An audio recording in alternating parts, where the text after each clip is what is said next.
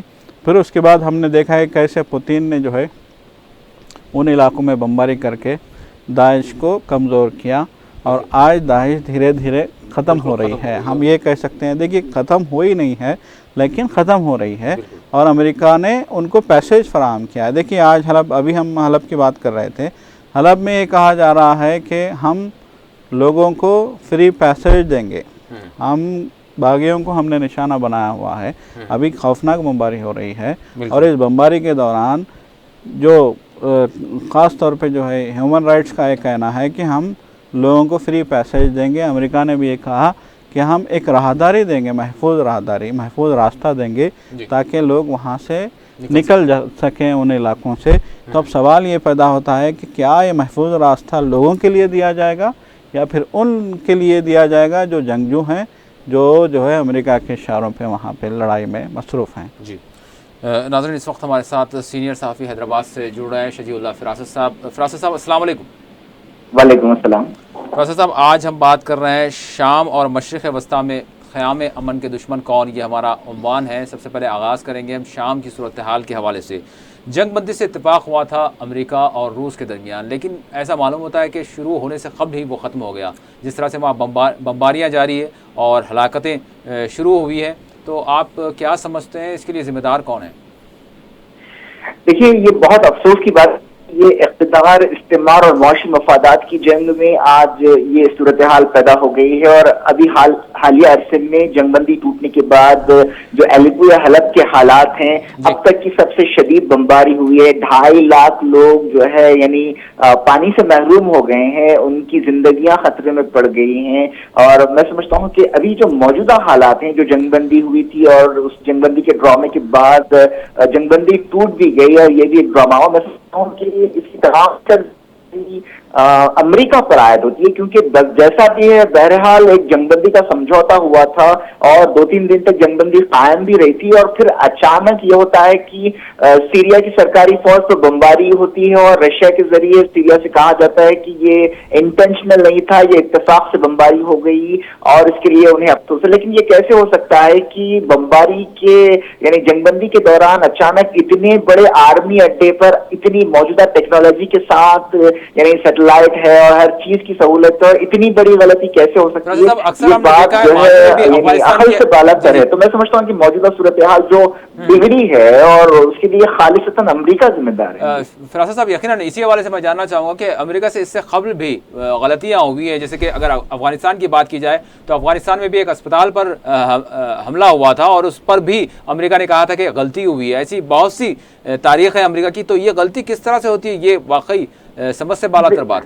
देखिए, आज जो गलती होती है यानी बाद में मालूम होता है कि वो दरअसल गलती नहीं थी, सोची समझी हिकमत अमल थी। यानी देखिए यानी इससे पहले भी जैसे कि यानी इराक के मामले में हुआ था और दूसरे मामलात में होता, कोई गलती नहीं। मैं समझता हूँ कि ये गलतियां नहीं होती हैं, ये एक सोची समझी स्ट्रैटेजी होती है जिसे यानी हसीन अल्फाज में छुपाया जाता है गलती वगैरह के। यानी ये एक मनसूबाबंद कार्रवाई होगी, उसके कुछ मफादात से होंगे और उसकी वजह यह हो सकती है कि जंगबंदी जिन मकासद के लिए हुई थी, या तो वो मकासद हासिल हो गए या फिर ये कि जो है उन मकासद की तकमील होनी मुश्किल थी।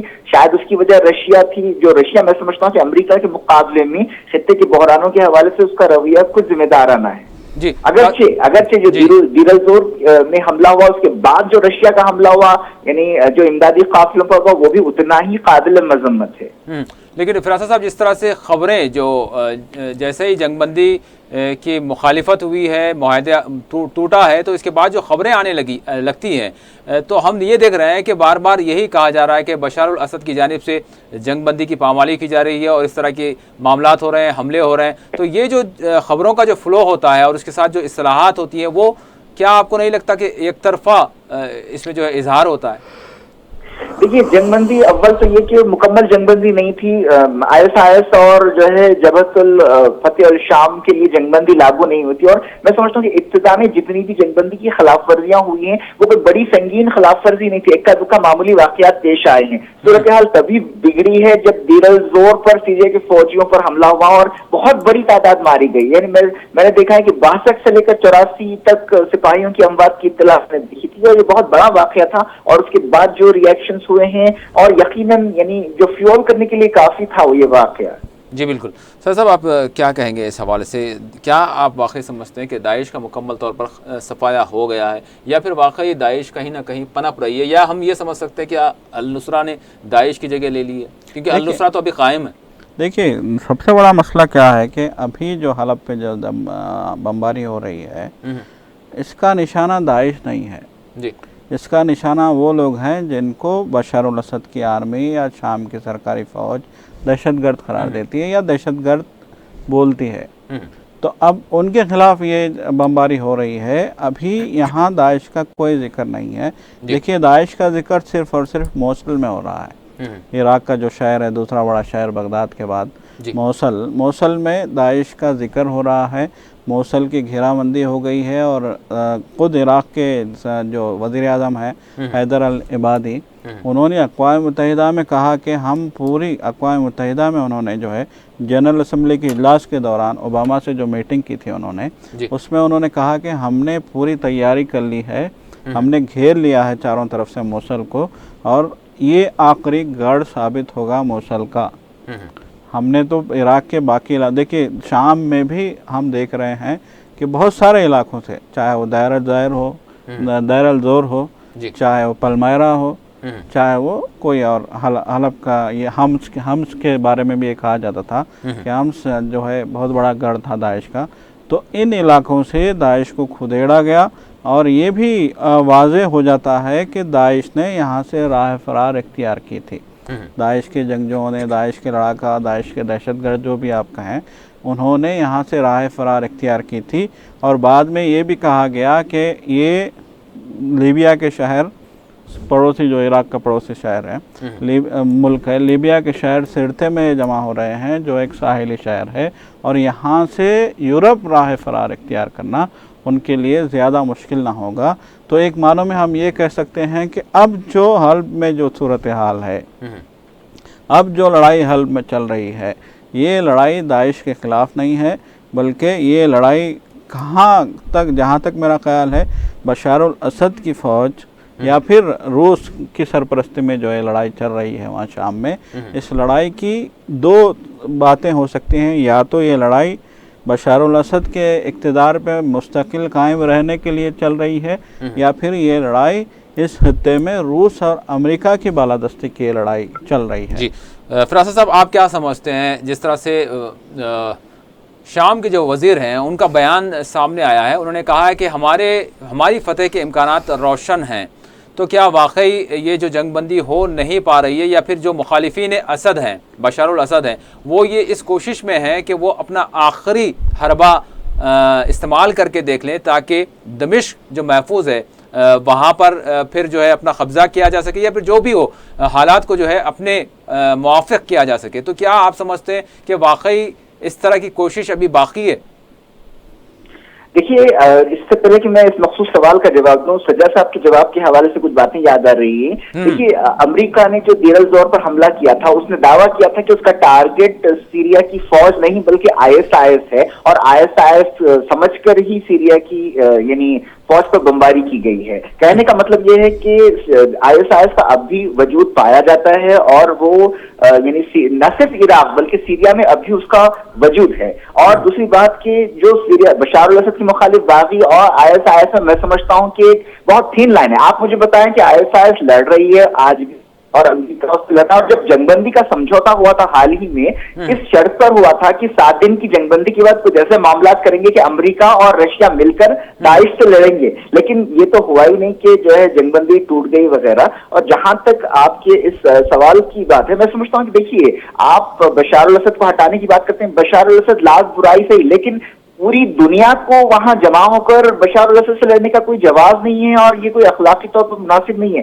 अगर वो बुरे हैं तो वहां के लोगों को फैसला करना चाहिए, लेकिन अफसोस की बात यह है कि वहां पर यानी जो इख्तिदार यानी मुस्तकबिल का फैसला करने जा रहे हैं और हटाने की बात करते हैं या लाने की बात करते हैं, यानी ये अफसोस की बात है कि बाहर के अमेरिका बात करता है सीरिया के मुस्तकबिल के बारे में, सऊदी अरब बात करता है, रूस बात करता है, ईरान बात करता है। अरे सीरिया के लोग क्या चाहते हैं, असल बात ये है। और मैं समझता हूँ कि जो यानी जल्द से जल्द जंग समेटने की बात है, मैं समझता हूँ कि अभी जो है दिल्ली बहुत दूर है। हाल ही में मैंने खुद बशार अल-असद का एक इंटरव्यू आया था हाल में, जिसमें उन्होंने कहा था कि ये लड़ाई काफी लंबी चलेगी क्योंकि जो अपोजिशन फोर्सेस हैं वो अभी कायम है और उनके जो आका है और उन्हें हथियार देने वाले या दूसरी तरह से मदद करने वाले लोग हैं वो भी सरगर्म हैं। यानी this war is not from over. मैं समझता हूँ कि यानी अब भी बहुत कुछ होना बाकी है इस लड़ाई में, और वही है कि यानी आखिरकार इख्तिदार की लड़ाई है और यानी फिलहाल यानी कोई भलाई के और लोगों की तकालीफ की कमी के कोई आसार नजर नहीं आ रहे। इस जंग में आज तक जो है 5 लाख लोग मारे गए हैं, 20 लाख लोग जख्मी हुए हैं, मुल्क की आधी आबादी यानी दर बदर फिर रही है यूरोपीय मुल्कों में, वहां बहरान पैदा हो गए हैं और वहां उन्हें जिल्लत की जिंदगी का सामना करना पड़ रहा है। और ये सब कुछ हो रहा है बेरूनी मुदाखलत की वजह से और जो है इख्तिदार के यानी इख्तिदार के वास्ते और जो मौशी मफादात हैं उसके लिए। और मैं समझता हूँ कि ये कोई और जो अभी हाल ही में जो यानी बमबारी वगैरह तेज की गई है वो मैं समझता हूँ कि आगे आने वाली जो बातचीत है जिसका जॉन केरी ने भी इशारा दिया कि बातचीत जारी रहेगी, तो यानी जितनी ज्यादा यानी मजबूत पोजीशन में होगी सीरिया की हुकूमत वो बार्गेनिंग की पोजीशन में होगी आने वाले दिनों में। शायद यही वजह है कि अलेप्पो वगैरह में हालिया दिनों में बहुत शदीद कार्रवाई की गई है। सर साहब, आप क्या समझते हैं, अगर फरीक़ैन की बात की जाए या फिर मुज़ाकरात की जिस तरह से बात की जाए, ईरान ने भी कहा है कि सऊदी अरब को भी आना चाहिए मेज़ पर और जो है इस मसले को हल करने के लिए कुछ बातचीत आगे बढ़े और अमन को लाया जाए, अमन क़ायम किया जाए शाम में, तो क्या समझते हैं आप, अगर मुज़ाकरात की टेबल पर आएंगे तो कौन मुज़ाकरात के टेबल पर आएंगे, और अगर अवाम की बात की जाए या फिर जो लड़ रहे हैं मैदान में उनमें से कौन टेबल पर आएगा? अगर हालात इस तरह से बनते हैं, अगर वाक़अतन संजीदा पेशरफ्त होती है और जंग बंदी पर अमल आवरी होती है अगर मुस्तक़बिल में, तो कौन है फिर मुज़ाकरात करने वाले, टेबल पर आने वाले? देखिए, सबसे बड़ा मसला तो यही है कि किस ग्रुप को जो है अपोजिशन समझा जाए, किस ग्रुप को दहशतगर्द समझा जाए, किस ग्रुप को बागी समझा जाए। बाज़ रिपोर्ट्स कहती हैं कि 20 ऐसे ग्रुप्स हैं, बाज़ आती हैं कि 60 हैं, बाज़ कहते हैं कि 80 ग्रुप्स ऐसे हैं जो अलग-अलग तौर पर लड़ रहे हैं और इनमें खुद में भी इख्तिलाफात हैं। बिल्कुल यही सबसे पेचीदा मसला है कि अभी ग्रुप का जो है अंदाज़ा नहीं लगाया जा सका। देखिए, फ्री सीरियन आर्मी के नाम से एक ग्रुप लड़ रहा है वहाँ पे, उसको अमेरिका भी और रूस भी तस्लीम करता है कि ये बहैसियत अपोजिशन हम इस ग्रुप के साथ बातचीत कर सकते हैं, इस ग्रुप को तस्लीम कर सकते हैं। अन-नसरा फ्रंट के हवाले से अभी तक कोई कंफर्मेशन नहीं है किसी की जानिब से। ये तो हो गई अपोजिशन की बात, लेकिन सवाल यहाँ सबसे बड़ा ये है कि इस बातचीत के मेज़ पे है कौन? अभी देखिए, जंगबंदी का जो माहिदा हुआ था, जेनीवा में हुआ था माहिदा, और इस माहिदे के लिए सिर्फ़ और सिर्फ सरगई लारोफ रूस के वज़ीर ख़ारजा और जॉन केरी जो अमेरिका के वज़ीर ख़ारजा हैं, दोनों ही मेज़ पे आए थे। ना तो शाम से किसी को नुमाइंदगी दी गई थी और ना ही किसी तीसरे फरीक को जो है मेज़ पे लाया गया था। अब देखिए, जवाद ज़रीफ़ का बयान गुज़श्ता रोज़ आया न्यूयॉर्क में, जनरल असम्बली का इजलास चल रहा है, तो सारी दुनिया के सरबराहान या सारी दुनिया के अहम लीडर न्यूयॉर्क में मौजूद हैं और वो मुख्तलिफ मीडिया के नुमाइंदे उनसे इंटरव्यू भी कर रहे हैं। तो जवाद ज़रीफ़ का इंटरव्यू गुज़श्ता रोज़ आया जिसमें जवाद ज़रीफ़ जो ईरान के वज़ीर ख़ारजा हैं, उन्होंने वाज़े अल्फाज में कहा कि सऊदी अरब को शामिल किए बगैर शाम का मसला हल नहीं किया जा सकता।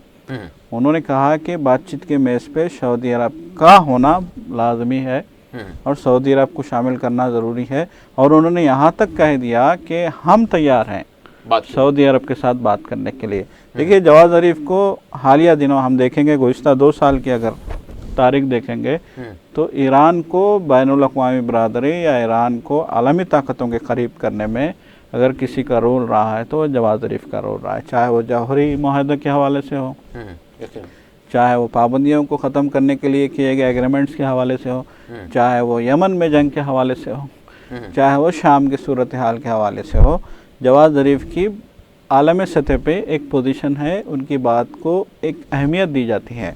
तो अब जवाद ज़रीफ़ का ये कहना वाकई अहमियत का हामिल है कि सऊदी अरब का भी मेज़ पे होना ज़रूरी है। क्यों? इसलिए कि इस बात का ईरान हमेशा इस बात का इल्ज़ाम लगाता रहा है कि शाम में जितने ग्रुप हैं उनको जो हथियार बरामद किए जाते हैं या उनको जो हथियार सप्लाई किए जाते हैं, उनको जो हथियार भेजे जाते हैं, वो चाहे अमेरिका की तरफ से ही भेजे जा रहे हों, लेकिन वो बरास्ता सऊदी अरब उन तक पहुंचते हैं। तो ये सबसे बड़ा मसला है। देखिए, जब तक आपके अब हलब पे इतनी भयानक बमबारी की गई, गुज़िश्ता 2 साल से इस शहर को खंडर बना दिया गया, उसके बावजूद यहाँ से जो है लड़ाई चल रही है। आज भी खबर आई है कि शदीद लड़ाई जारी है। जी बिल्कुल। रूस की फ़ौज भी वहाँ पे है, शाम की फ़ौज भी वहाँ पे है, उसके बावजूद शदीद लड़ाई जारी है। तो इसका मतलब क्या है? इसका मतलब ये है कि आज भी वो लोग ताकतवर हैं, आज भी उनके हाथों में हथियार हैं, आज भी उनके हाथों में असला और गोला बारूद है। तो ये असला और गोला बारूद कहाँ से आ रहा है? ये एक बड़ा सवाल है। फरासत साहब, आप क्या कहेंगे जिस तरह से जवाद ज़रीफ़ की जो एक पेशकश है या फिर एक सऊदी अरब को उन्होंने एक ऑफ़र किया है कि मेज़ पर वाकई आना चाहिए ताकि इस बहरान से निपटा जा सके और शाम में क़याम अमन आपकी वॉइस ब्रेक हो रही है, आप बराह करम सवाल दोहराएं या दोबारा? मैं ये अर्ज़ कर रहा हूँ कि जिस तरह से जवाद ज़रीफ़ ने एक पेशकश की है सऊदी अरब को कि आपको भी मेज़ पर आना चाहिए और सऊदी अरब को वालिबन लाइन ड्रॉप होगी, मैं चाहूँगा कि दोबारा फरासत साहब से राबिता किया जाए। सर साहब, यकीनन अगर हम बशारुल असद के हवाले से बात करें तो बशारुल असद से जो मुखालिफत की बात हो रही है या बशारुल असद को हटाने की जो बात की जा रही है, तो आप क्या समझते हैं ये क्या वजह है कि क्या वजह बन रही है कि एक सख्ती से बशारुल असद को हटाने के लिए एक मुहिम शुरू हुई और 5 साल गुजर गए लेकिन मुखालिफिन का मौक़िफ़ जूं का तू बरकरार है? देखिए, सबसे अहम बात यह है कि एक तयशुदा जो है एक मंसूबा था। हम इस बात से इनकार नहीं कर सकते कि एक आलमी साजिश के तहत जो है ख़ित्ते में खाना जंगी की सूरत हाल पैदा की गई, ख़ित्ते में शोरिश का माहौल पैदा किया गया, चाहे उसके लिए दाइश को पनपने का मौका दिया गया या दाइश को ताकतवर किया गया। या फिर देखिए आप, त्यूनिस से ये बहार अरब चलती है, आगाज़ होता है त्यूनिस से। हमने पहले इसको बहार अरब का नाम दिया था, लेकिन ये एक खौफनाक जो है एक जंग में बदल गई। त्यूनिस से इसका आगाज़ होता है, फिर ये तहरीक मिस्र में चलती है, मिस्र में एक ज़बरदस्त तहरीक चलती है और 40 साल हुकूमत का ख़ात्मा हो जाता है हुस्न मुबारक का। हुस्न मुबारक अरब के एक ताकतवर हुक्मरान थे।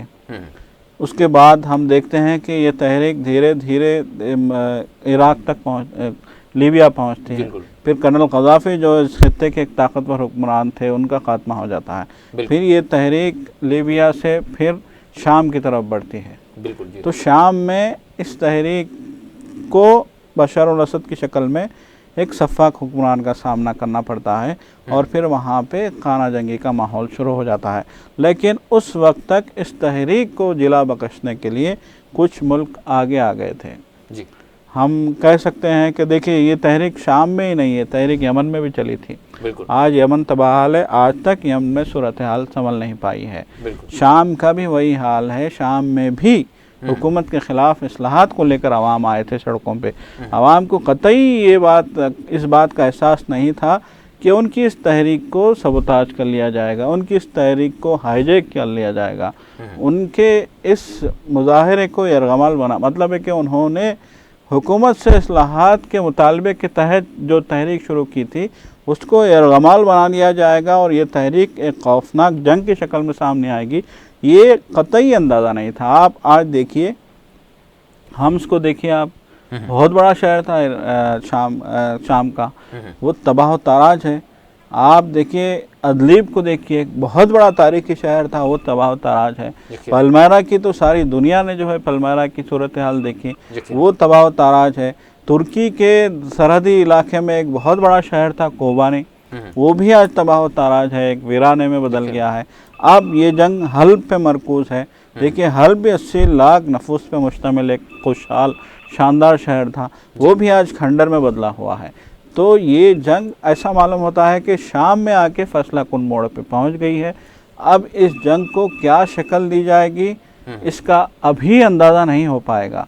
देखिए, अब देखिए जंग अना का मसला भी बन गई है, जंग बालादस्ती का भी मसला बन गई है, जंग शाम से बशारुल असद के खात्मे का भी जो है एक मामले को लेकर आगे बढ़ रही है। तो अब देखिए बात यह है कि यहाँ यकीनन सफाकी हो रही है, यहाँ यकीनन जो है फास्फोरस बम इस्तेमाल किए जा रहे हैं, यहाँ यकीनन केमिकल हथियार इस्तेमाल किए जा रहे हैं, यहाँ यकीनन आम आदमी मर रहे हैं, लेकिन उसके साथ ही साथ ऐसा मालूम होता है कि आलम बरादरी बशारुल असद को भी घेरे में लेने की कोशिश में है और बशारुल असद के ख़िलाफ़ भी घेरा तंग किया जा रहा है।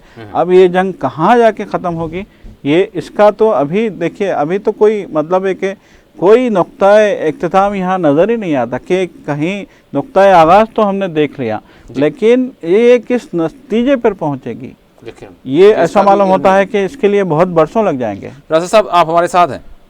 जी जी जी राजा साहब, मैं आपसे सवाल यही कर रहा था कि जो ईरान के वज़ीर ख़ारिजा हैं जवाद ज़रीफ़ ने जो जिस तरह से पेशकश की है सऊदी अरब को कि शाम के मसले को हल करने के लिए मेज़ पर सऊदी अरब को भी लाना चाहिए या फिर सऊदी अरब को आना चाहिए, तो आप इस बयान को किस नौइयत से देखते हैं और फिर क्या समझते हैं कि सऊदी अरब की जानिब से किस तरह से एक रद्द-ए-अमल होगा इस बयान पर, और फिर सऊदी अरब का मौक़िफ़ क्या है इस तमाम तनाजुर में? देखिए इस नज़र से ये बयान तो नहीं गुजरा, लेकिन अगर ये बयान आया है तो मुझे वाकई खुशी है कि ये यानी एक मुफाहमत की तरफ एक कदम है, क्योंकि ये जो मसाइल है बुनियादी तौर पर यानी जो ईरान और सऊदी अरब के दरमियान जो यानी 79 के इनकलाब के बाद जो सरजंग शुरू हुई थी, ये उसी सरजंग का तसलसल मैं ऐसे समझता हूँ, शाम की जंग हो या यमन की जंग हो, और अगर ऐसा बयान आया है तो लायक खैर मकदम है। मैं समझता हूँ कि खित्ते के बहरानों के हवाले से यानी सऊदी अरब की बनिस्बत ईरान का मौक़िफ़ किसी कदर बेहतर रहा है, और यानी सऊदी अरब ने बिलखुसूस हालिया अरसे में मामला बिगाड़े हैं और खित्ते में और दुनिया भर में मसलकी अख्तिलाफात को हवा दी है। अगर आपको याद हो तो ज्यादा दिन नहीं गुजरे, वहाँ के मुफ्ती आजम का भी एक बहुत ही मुतनाज़ बयान आया था कि जिसमें उन्होंने ईरान के हुक्मरानों को बिल्कुल इस्लाम से बाहर और मजूसी वगैरह करार दिया था। लेकिन अगर ये बयान सही है और इस पर इनका यानी कोई माकूल रद्द-ए-अमल सामने आता है तो ये खुशाइन बात होगी, बल्कि यानी आलम इस्लाम और मुसलमानों की और दुनिया की और इंसानियत की भलाई इसी में है कि अगर इस पेशकश के बारे में ईरान संजीदा है और इस पर वो भी यानी कुछ रद्द-ए-अमल जाहिर करता है, और यानी जो नेगेटिव बातें रही हैं खास तौर पर प्रॉक्सीज को इस्तेमाल करना और मुखालिफिन को ख़त्म करने के लिए जो टेररिज्म को या अस्करी मदद की जाती है, इस सिलसिले को रोककर अगर बातचीत के जरिए कुछ बात बनती है तो ये बहुत भला होगा। यानी बहरहाल यानी दुनिया के मसाइल यही हैं कि यानी हम एक दूसरे को मिटाने के लिए टेररिज्म को टूल के तौर पर इस्तेमाल करते हैं। देखिए फ्री सीरियन आर्मी हो या ISIS हो, यानी एक बहुत थिन लाइन है इसके बीच में मैं समझता हूँ। और ये ISIS का वजूद किस तरह आया, यही कि बशारुल असद को 2011 के बाद जो हालात पैदा हुए थे उन्हें हटाने के लिए जो मुख्तलिफ ग्रुप्स को ट्रेनिंग, पैसा, हथियार दिया गया था, उसी में से एक ग्रुप ISIS वजूद में आया है। और आज मुझे बताएं कि ISIS क्या है, उसके पास इतना बड़ा हथियार कहाँ से आ रहा है? उसके पास कोई हथियार साजी की कारखाने तो है नहीं, यही ममालिक उन्हें यानी कहीं ना कहीं हथियार पहुंचा रहे हैं। और मैं समझता हूँ कि दुनिया भर में मगरबी ताकतों का पिछले 100 साल में महबूब मशगला रहा है न्यू वर्ल्ड ऑर्डर का, अपनी मर्जी के मुताबिक अपने मफादात की तकमील के लिए दुनिया के नक्शे बदलने का, बिलखुसूस मशरिक़ वस्ता के नक्शे बदलने का। तो यही खेल खेला जाता रहा है, और अफसोस की बात है कि चाहे ईरान हो, सऊदी अरब हो, इनका रवैया मनफी रहा है, और इसी वजह से यानी ये आलयकार बन गए हैं कहीं ना कहीं, और इस वजह से उम्मत मुस्लिमा का मजमूई मफाद मुतासिर हो रहा है। और इसका सबसे बड़ा बेनिफिशरी ये जो मामला कर रहा है वो इसराइल रहा है। और मैंने देखा कि हाल ही में UN जनरल असेंबली में जो बेंजामिन नेतन्याहू का खिताब था, मुझे ये देखकर हैरत हुई कि उन्होंने इतने इत्मीनान से खिताब किया और बड़े लाड़ प्यार की बातें की, और कहा कि मैं इसराइल की पार्लियामेंट में महमूद अब्बास को खिताब की दावत देता हूँ, और मैं भी चाहता हूँ कि मैं रामल्ला में फलस्तीनी पार्लियामेंट से खिताब करूँ। बहरहाल यानी उनके चेहरे पर और उनकी जो बॉडी लैंग्वेज थी और उनके लबो लहजा था, बड़ा इत्मीनान था। इसका मतलब ये है कि ये जो बहरान चल रहे हैं उससे उनके मफादात की तकमील हो रही है, और वो यानी बड़े पुरसुकून और खुश हैं, और सबसे बड़े बेनिफिशियरी या फायदा उन्हीं को हो रहा है इस मामले में। जी सर साहब, आप तुर्की के हवाले से तुर्की का रोल अगर देखें तो क्या आप समझते हैं कि तुर्की का मौक़िफ़ कुछ तब्दील हो रहा है शाम के हवाले से लेकर, जिस तरह से अमेरिका से उसकी जो साझेदारी थी उसमें कुछ कहीं ना कहीं कुछ तब्दीली ज़रूर हो रही है, तो आप तुर्की को किस तरह से देख रहे हैं अभी हालिया दिनों? देखिए, सबसे बड़ी बात तो ये है कि रजब तैयब एर्दोगान ने खुल के कहा है, उन्होंने गुज़श्ता हफ्ते भी बयान दिया था, रजब तैयब एर्दोगान का बयान आया था जिसमें उन्होंने साफ अल्फाज में इंतबा दिया था अमेरिका को कि अमेरिका की वजह से शाम के हालात सुलझ नहीं पा रहे हैं। उन्होंने कहा था कि अमेरिका कुछ ऐसा कर रहा है कि जिसकी वजह से ये मामला मज़ीद पेचीदा होता जा रहा है और ये जो सूरत हाल है वो बहुत ख़राब होती जा रही है। तो इससे अंदाज़ा होता है कि वो तुर्की जिसने इस जंग के आगाज़ में, इस कशीदगी के आगाज़ में, इस खाना जंगी के आगाज़ में पूरी शिद्दत से अमेरिका का साथ दिया था, आज वो तुर्की अमेरिका के ख़िलाफ़ खड़ा है, बिल्कुल मुखालिफ खेमे में खड़ा है। आज तुर्की रूस के साथ है। रजब तैयब एर्दोगान ने जब उनके ख़िलाफ़ तुर्की में एक बाज़ाब्ता जो है एक फ़ौजी बगावत की गई थी, नाकाम फ़ौजी बगावत, उसके बाद रजब तैयब एर्दोगान को इस बात का एहसास हुआ कि अमेरिका तुर्की में रजब तैयब एर्दोगान को बर्दाश्त करना नहीं चाहता है और तुर्की बार बार ये इल्ज़ाम लगा रहा है कि ये सारी साजिश अमेरिका में जो है रची गई, वाशिंगटन में रची गई और फतेहुल्लाह गोलन जो अमेरिका में जिलावतनी की ज़िंदगी गुजार रहे हैं, उनका जो है दिमाग इस सारी बगावत के पीछे काम कर रहा था। बहरहाल तुर्की का इल्ज़ाम था कि अमेरिका की पुष्पनाही में एक बगावत का जो है ये खेल खेला गया था रजब तैयब एर्दोगान के साथ। तो इसी बात को लेकर रजब तैयब एर्दोगान का रवैया बदल गया है और साफ अल्फाज में कहा है कि बशार अल असद की मौजूदगी में ही इस मसले को हल किया जा सकता है शाम के, जबकि अब तक ये मौक़िफ़ था सऊदी अरब के साथ साथ तुर्की का भी कि बशार अल असद को इक़्तिदार से बेदखल करने के बाद ही शाम के जो है शाम के सियासी मुस्तक़बिल का तयन करना होगा। ये फ़ैसला था तुर्की का भी, लेकिन अब तुर्की रूस के खेमे में आ गया है और अब डंके की चोट पे वो कह रहा है कि जो सूरत हाल वहाँ बनी हुई है वो अमेरिका की वजह से बनी हुई है और जो पेचीदगी यहाँ पे पाई जा रही है वो अमेरिका ही की साजिशों का नतीजा है। बिल्कुल। फिरासत साहब, आप तुर्की के मौक़िफ़ को किस तरह से देखते हैं? यकीनन जो शाम की जंग शुरू हो गई थी, जिस तरह से अमेरिका की साझेदारी थी, रूस का अमेरिका को मुकम्मल ताउन था तुर्की की जानिब से, लेकिन अब हम देख रहे हैं कि चंद दिनों से जब से तुर्की में फ़ौजी बगावत हुई उसके बाद से तुर्की का मौक़िफ़ तब्दील हुआ है अमेरिका के साथ और उन तमाम इत्तेहादी ममालिक के साथ जो शाम के बशार अल असद के ख़िलाफ़ हैं। तो आप तुर्की के मौक़िफ़ को शाम के हवाले से इन दिनों किस तरह से देख रहे हैं कि क्या वाक़अतन तब्दील हुआ है मौक़िफ़ तुर्की का? देखिए, जब आप किसी पड़ोसी के घर को आग लगाते हैं तो यकीनन ये लाजमी है कि उस आग के यानी शोले आपके दरवाजे तक भी आए। यही कुछ हुआ है तुर्की में और यानी तैयब एर्दोगान की शख्सियत मुझे काफी मुतनाज़िर नजर आती है। अगर सिर्फ बिलुमू आलम इस्लाम में उन्हें हीरो की हैसियत हासिल हो गई है, लेकिन मैं समझता हूँ कि इनकी पॉलिसी शुरू से यानी अपॉर्चुनिस्टिक रही है, मौका परस्त रही है और इनकंसिस्टेंट रही है। उन्होंने नजमुद्दीन अरबिकान का हाथ पकड़ा और फिर उन्हें आगे चल के धोखा दिया, गोलन का उन्होंने साथ लिया और तुर्की में कोई ऐसी बगावत पहली मर्तबा नहीं है, मुसलसल बगावतें होती रही हैं। लेकिन उन्होंने बगावत के बाद यानी बिल्कुल एक यानी फतेहुल्लाह गोलान को, जो मैं समझता हूं कि बिल्कुल वो जिम्मेदार नहीं है, वो एक इस्लाही तहरीक है और उसके बाद जो उनका मनफी क्रैकडाउन रहा है, मैं समझता हूं कि मसाइल ये नहीं है, मसाइल ये असल मसला ये है जो तुर्की की पॉलिसी में तब्दीली आई है और वो अचानक से रातों रात जो है अमेरिका से निकलकर रशिया की गोद में जाकर बैठ रहे हैं एर्दोगान साहब। उसकी वजह ये है कि यानी कुर्द बहुत मजबूत हो गए हैं और इस बहरान को, जिसकी आग जो है तुर्की ने भी लगाई है अपने बॉर्डर का इस्तेमाल करते हुए,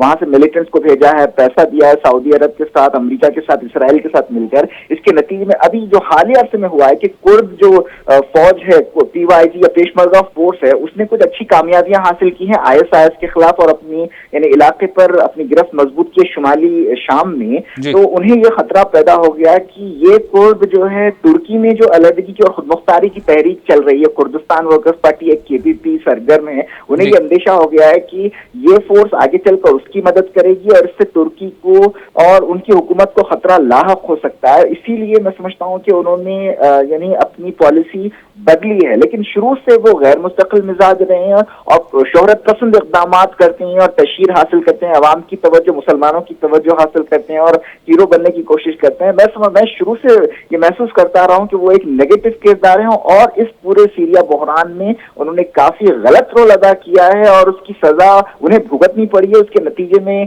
तुर्की के हालात बिगड़े हैं। एक इस्तेलाह इस्तेमाल होती है मगरबी मीडिया में, उनके दौर में पाकिस्तानाइजेशन ऑफ तुर्की हो गया, यानी पाकिस्तान जिन हालात से गुजरा है, पाकिस्तान ने भी बैरूनी ममालिक में मुदाखलत की थी और उसके नतीजे में वहां पर दहशतगर्दी के वाकयात पनपे और वहां पर भी फौजी बगावत हुई।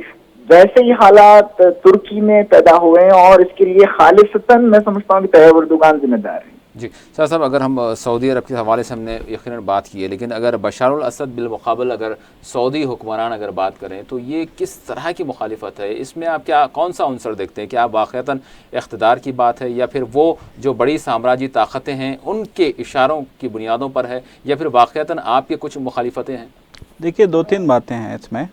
एक तो एक धड़ा है, हम ये कह सकते हैं कि जो ग्रुप बंदी, जो सब बंदी, जो लाइन ऑफ ऑर्डर कहा जाता है दुनिया में, इस सब बंदी के तहत अमेरिका, उर्दन, यमन और फिर जो है सऊदी अरब, कतर, अबू धाबी, दुबई, मतलब UAE, ये सारे जो ग्रुप थे वो एक अमेरिकी ख़ैमा था, जबकि शाम अमेरिका मुखालिफ था और ईरान के खेमे में था। देखिए, लीबिया के बारे में हम ये नहीं कह सकते कि वो मुखालिफ था या जो है हामी ग्रुप था, लेकिन शाम के ताल्लुक से बिल्कुल सद्दाम हुसैन भी बाद में मुखालिफत में आ गए थे। पहले तो अमेरिकी खेमा ही था, 1942 के बाद जो नई शबबंदी बनी थी उसमें इराक भी इराक के ही में क़ीमे ही में था। तो उस ज़माने से, जब से शाम ने ईरान के साथ क़ुर्बत इख्तियार की थी, उस वक्त से लेके ही इसराइल को भी शाम खटकता था।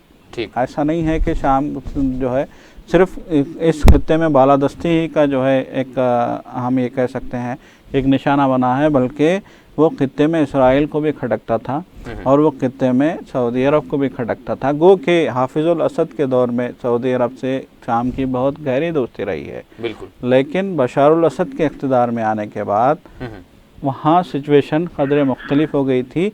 और हालिया दिनों में आपने देखा कि जब से इराक जंग छेड़ी थी अमेरिका ने, उस वक्त से ही ईरान ने बाज़ाब्ता उस खित्ते में एक मतलब एक हम ये कह सकते हैं कि सऊदी अरब और ईरान की लड़ाई वहाँ बाज़ाब्ता छिड़ गई थी और इस खित्ते में दोनों की बालादस्ती का जो है एक सिलसिला शुरू हुआ था। इराक पे ईरान का कब्ज़ा हो गया था, हम ये कह सकते हैं कि बिल्कुल ईरान नवाज़ हुकूमतें वहाँ पे आ गई थी या फिर ईरानी हम ख्याल हुकूमत वहाँ पे आ गई थी। और फिर उसके बाद शाम में और यमन में भी ईरान की मुदाखलत बहुत हद तक आगे बढ़ चुकी थी। हूसी बागियों के हवाले से साफ़ तौर पे कहा जाता है कि हूसी बागियों को अगर कोई हथियार फराहम करता है तो वो ईरान करता है। ईरान के पासदारान इनकलाब के जो है वहाँ जो कमांडर्स हैं वो खुद वहाँ जाते हैं, उन्हें तरबियत देते हैं। तो ये बहुत सारी बातें सामने आ रही थी निकल के, ये 2-3 साल पुरानी बात है। तो हम ये कह सकते हैं कि ये जो सिचुएशन है, ये जो सूरत हाल है, ईरान और सऊदी अरब की बालादस्ती की जंग में शाम ने चूँकि ईरान का साथ दिया था, इसीलिए सऊदी अरब ने शाम के ख़िलाफ़ बाज़ाब्ता वहाँ पे हथियार फराहम किए थे। और इस लड़ाई का देखिए, इस लड़ाई का ना ईरान को फ़ायदा होने वाला है ना सऊदी अरब को फ़ायदा होने वाला है। इस लड़ाई का अगर कोई फ़ायदा उठा रहा है या फ़ायदा हासिल कर रहा है, जैसा कि फिराज साहब ने कहा कि सबसे ज़्यादा मुतमईन और सबसे ज़्यादा खुद एतमाद अगर कोई नज़र आता है तो वो इसराइल नज़र आता है। सबसे ज़्यादा खुश अगर कोई दिख रहा है आज के दौर में तो वो इसराइल दिख रहा है। तो यहाँ यही ऐसा महसूस होता है कि खित्ते की बड़ी बड़ी ताकतों को कमज़ोर करके अमेरिका ने इसराइल को बहुत मजबूत कर दिया है इस खित्ते में। फिरासत साहब, आखिरी सवाल करूंगा आपसे शाम के हवाले से, 1 मिनट में जवाब चाहूँगा कि आप क्या समझते हैं जो शामी हुकूमत के जो सरबराह हैं बशार अल असद, जो अभी तक 5 बरस जंगी सूरत हाल हो जाने के बावजूद, क़त्ल आम और सब कुछ तबाही व बर्बादी हो जाने के बावजूद आज भी वो दमिश्क में अपना इक़्तिदार संभाले हुए हैं। जिस तरह से अगर हम मुवाजना करते हैं लीबिया के मुअम्मर क़ज़ाफ़ी का क्या हाल हुआ, और फिर बहार अरब के तहत कितने सरबराहान ने अपनी हुकूमतें गंवाईं, लेकिन बशार अल असद मजबूती के साथ आज भी अपने इक़्तिदार को संभाले हुए हैं। तो आप क्या समझते हैं इसकी वजूहात क्या हैं, और साथ ही साथ मुस्तक़बिल में किस तरह से इनका ये जो ताउन है जिस किसी से इनको मिल रहा है, क्या वो बरकरार रहेगा, कैसे देखते हैं आप?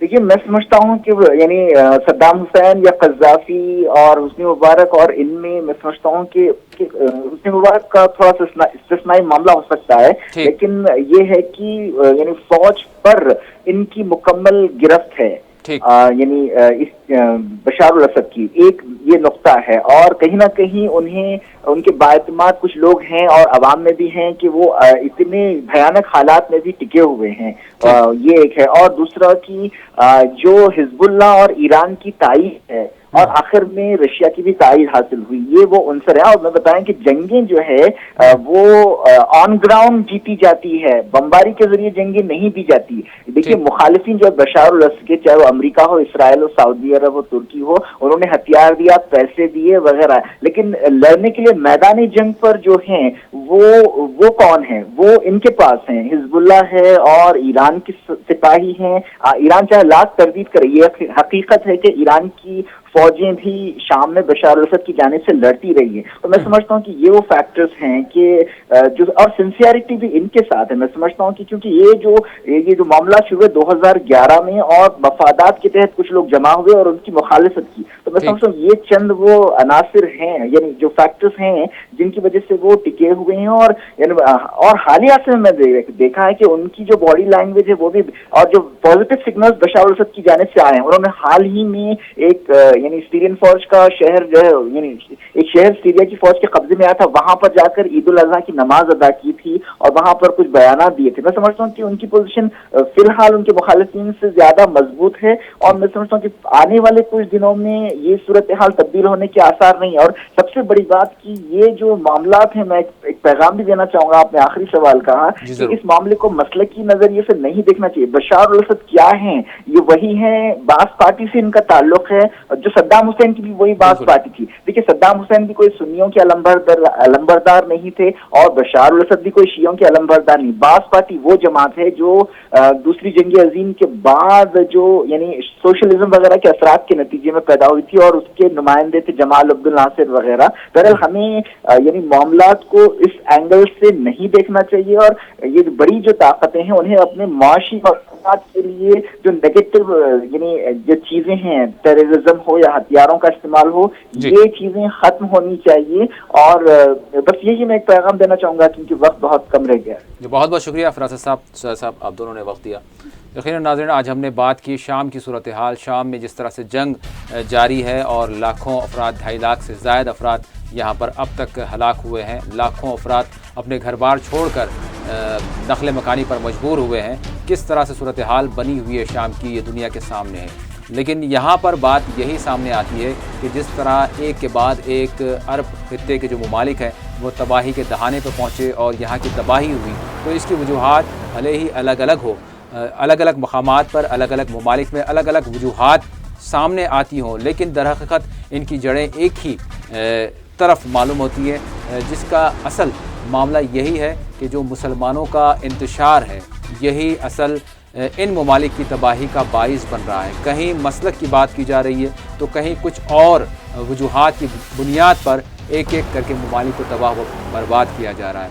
यकीनन शाम भी 5 बरसों से जंग ज़दा है, और किस तरह के हालात यहाँ पर बने हुए हैं ये समझ के से बालातर है। और जंग बंदी की बातें की जाती हैं और बहुत से बयानात सामने आ रहे हैं, लेकिन इसके बावजूद भी यहाँ पर हालात सुधरते नज़र नहीं आते। तो यहाँ पर यकीनन ज़िम्मेदारी आयद होती है उन सरबराहान की, उन मुस्लिम ममालिक की जो अहले इक़्तिदार हैं, जो अगर चाहें तो यकीनन अपनी अना को, अपने तासुब को और अपने इक़्तिदार के हवाले से मफादात को बालाए ताख रखते हुए उम्मत मुस्लिमा के लिए, इनके तहफ़्फ़ुज़ के लिए आगे आएँ और नेक नियति का मुज़ाहरा करते हुए इस बहरान से निपटें, ताकि जो शाम का एक बड़ा बहरान बना हुआ है पिछले 5 वर्षों से, इसका हल तलाश किया जा सके। इसी के साथ हमारा खुसूसी प्रोग्राम मुबाहिसा अपने अख्ताम को पहुँचता है। अल्लाह हाफ़िज़।